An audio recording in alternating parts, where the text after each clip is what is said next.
आषाढी वारीच्या परंपरेत दरवर्षी लाखो वारकरी माऊलींच्या पालखीसोबत पंढरीच्या ओढीनं चालत असतात.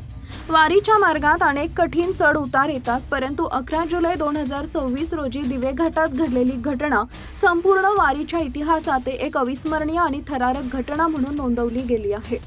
या घटनेनं भक्ती आणि माणुसकीच्या शक्तीचा प्रत्यय जगाला दिला. सासवडच्या दिशेनं मार्गक्रमण करत असताना दिवे घाट ओलांडणं हे एक मोठं आवाहन असतं. याच वारीमध्ये 70 वर्षाचे रामभाऊ आणि त्यांच्या 65 वर्षाच्या पत्नी सखूबाई मोठ्या भक्तिभावानं सहभागी झाले होते. वारी सुरू होण्यापूर्वी रामभाऊंना एक स्वप्न पडलं होतं, ज्यामध्ये त्यांना विठ्ठलानं ही तुझी शेवटची वारी असेल असा संकेत दिला होता. ही गोष्ट त्यांनी सखूबाईंनाही सांगितली होती. दिवे घाटात सकाळी 9 ते 10च्या सुमारास पाऊस थांबला होता, पण रस्ते निसरडे होते. रामभाऊ आणि सखूबाई पालखीच्या दर्शनासाठी एका मोठ्या दगडाचा आधार घेऊन थांबले होते. दुर्दैवानं पावसामुळे त्या दगडाखालची माती भुसभुशीत झाली होती आणि काही काळाच्या आत तो मोठा दगड हलला आणि रामभाऊंचा तोल जाऊन ते थेट हजारो फूट खोल दरीत कोसळले. सखूबाईंचा आक्रोश काळजाला घर पाडणारा होता. दरी इतकी खोल होती की तिथं कुणीही जिवंत परत येईल याची आशा मावळली होती.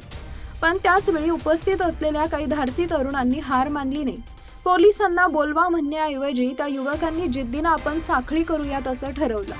स्वतःच्या जीवाची पर्वा न करता एकमेकांचे हात घट्ट धरून त्यांनी खोल दरीत उतरण्यास सुरुवात केली. ती मानवी साखळी आणि त्यांचा विठ्ठलावर असलेला विश्वास कामी आला. दरीत खाली पाहिल्यावर त्यांना धक्काच बसला, कारण रामभाऊ तिथं जिवंत बसले होते.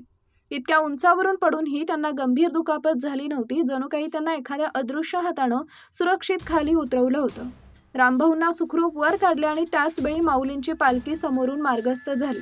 हा क्षण रामभाऊंसाठी आणि तिथं उपस्थित सर्वांसाठी भक्तीचा परमोच्च बिंदू होता. रामभाऊ भाऊक होऊन म्हणाले की विठ्ठला त्यांना न्यायला नाही, तर त्यांच्या भक्तीला बळ द्यायला आणि या तरुणांच्या रूपानं देवदूत पाठवायला आला होता. हा चमत्कार केवळ योगायोग नसून ती एक दैवी अनुभूती होती.